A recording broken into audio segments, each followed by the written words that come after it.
Welcome to another deep dive. This time you've sent in a really interesting collection of material. Yeah. It's all about the book of Zephaniah. Uh-huh. So, looks like we're going to be exploring some biblical prophecy today. Sounds good. We've got some academic analysis, Right. a study guide, Okay. and then some really interesting articles on the day of the Lord and the idea of restoration. Yeah.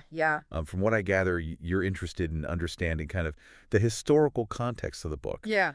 the key figures, and then the core message Yeah, definitely. of this kind of often overlooked prophetic book. Yeah, Zephaniah tends to be one that people kind of gloss over, Right. but it offers a really powerful look into a specific Yeah, moment in Judah's history. absolutely. So where do we even begin with a Well, book like this? I think we have to start with setting the stage. So Okay. imagine Judah All right. around 635 BC, That- before the religious reforms of King Josiah. Got it. So you've got a society that has really lost its way. Oh, so no golden age here? No, not at all. What's going wrong? They've completely abandoned the worship of the one true God.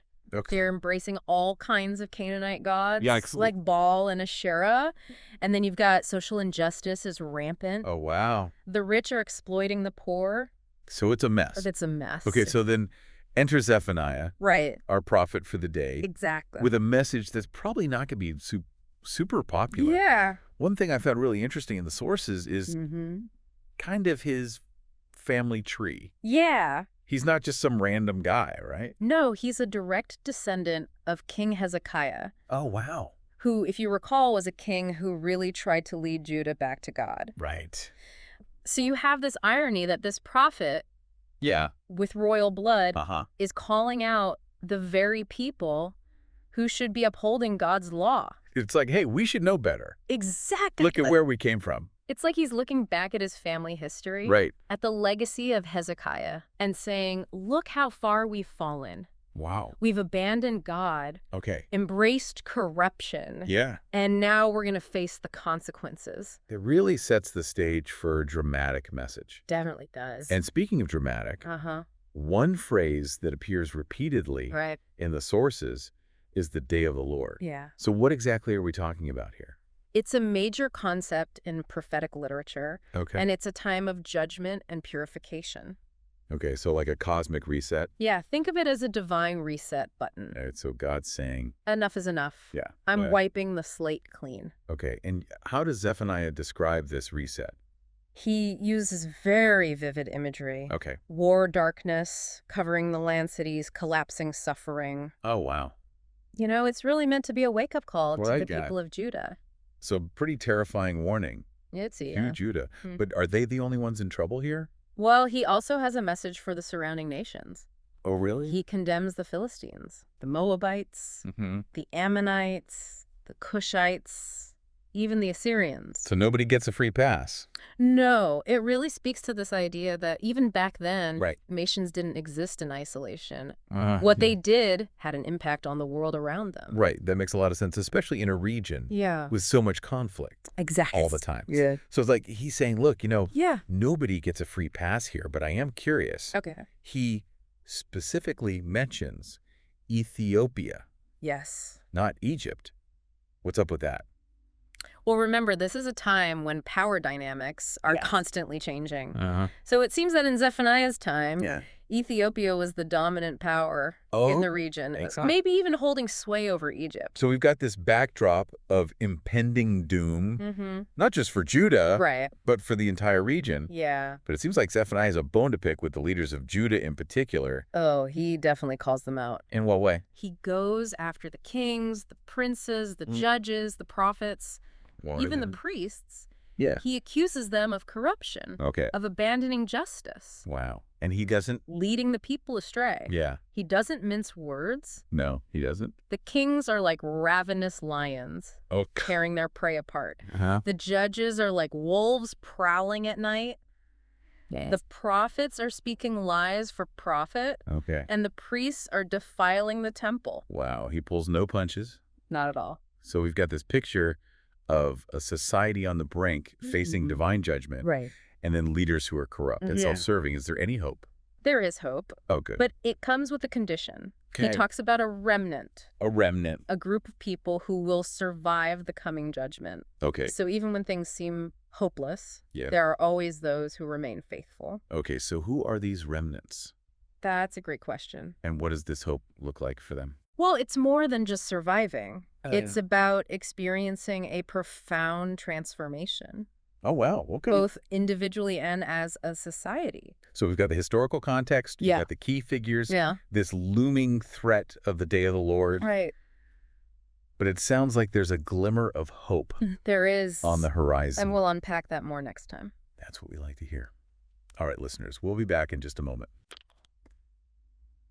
All right, so we left off talking about this remnant Yeah. that Zephaniah mentioned. Right. This group of people who are going to make it through this coming judgment. Exactly. What happens to them? Well, What does this restoration actually look like? so it's not just about surviving the judgment. It's Okay. about experiencing a profound transformation. Okay, so it's more than just dodging a bullet. Yeah, it's a fresh start, a new beginning. Okay. He actually says that God will Yeah. change the speech of the peoples to a pure language.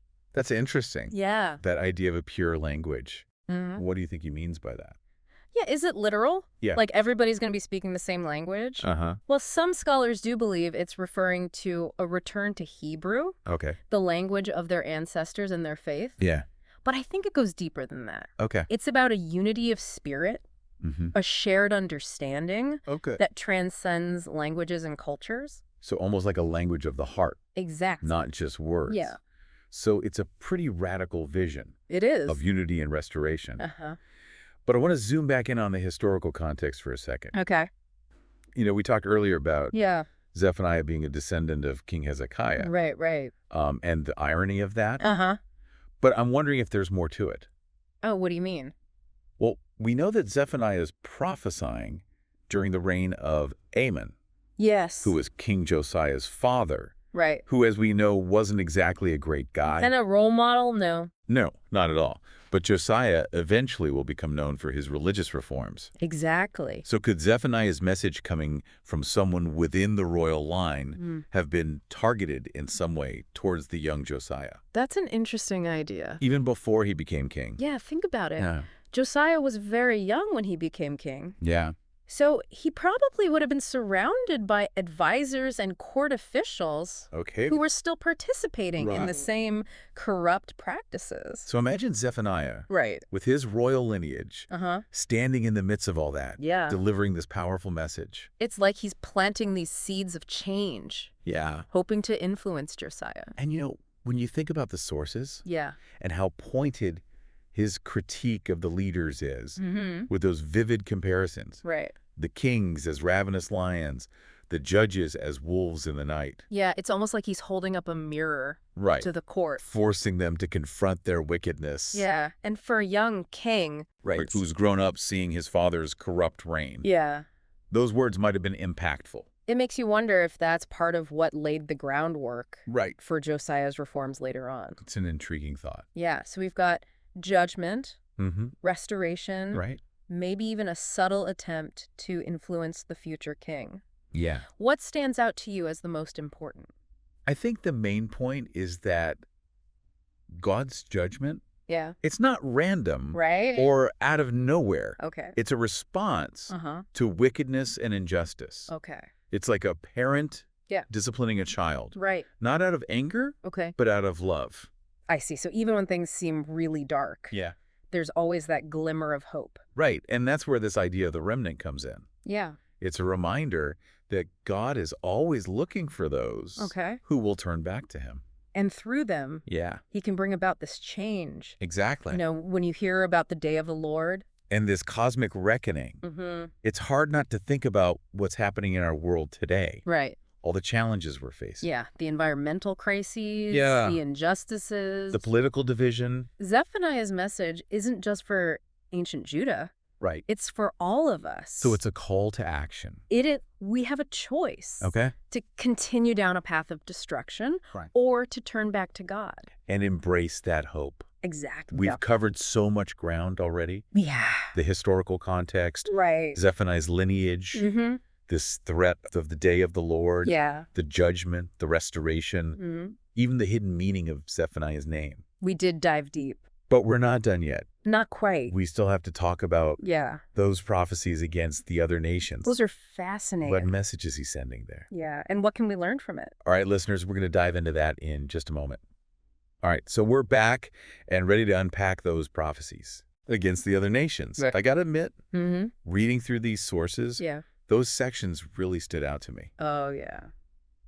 Zephaniah does not hold back No, he doesn't. when it comes to describing God's judgment Right. on these neighboring nations. He goes after the Philistines, Yeah. the Moabites, the Ammonites, That's a laundry the list. Ethiopians, even the mighty Assyrians. Nobody's safe. It's like a divine courtroom, and Right. each nation's getting their charges read out. It's not just like you've been bad. Oh, yeah. It's like you did this. Exactly. And you did that. You know, and those details give us Yeah. a glimpse into the relationships and Mhm. the power dynamics of the time. It makes you realize that even back then, the world was a pretty interconnected place. Absolutely. What happens in one nation Mm-hmm. definitely has an impact on another. Ripple effects. But I'm curious, what do you think Okay. the bigger message here Yeah. is?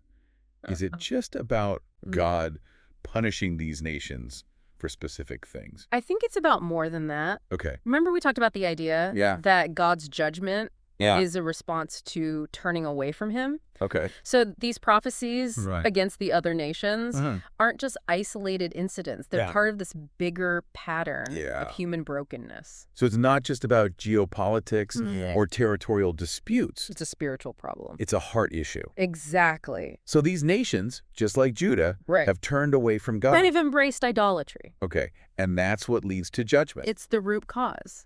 But if these prophecies are about more than just bad behavior, Yeah. is there hope for these nations?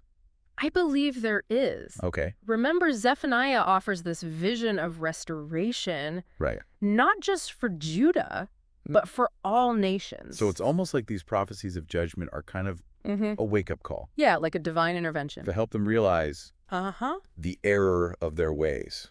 To turn back to God. That's a really interesting way to look at it. It's like, yeah. sometimes you need Yeah. that tough love Sometimes it takes a strong message to get your attention, to shake things up, to turn things around. to get back on the right path.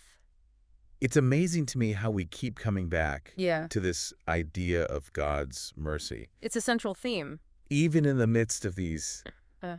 pretty intense Yeah. prophecies of judgment. You're right. There's this underlying current of hope It's always there. that runs through Underneath the surface. Zephaniah's message. It's a message of hope and redemption. So yes, God is just, Yes. and he holds us accountable, But he's also merciful. but he's also merciful. And he wants to forgive us. This deep dive has been so thought-provoking. It really has. We went from unpacking the historical context Right. and the key figures Mm. to exploring these really dramatic prophecies of judgment and restoration.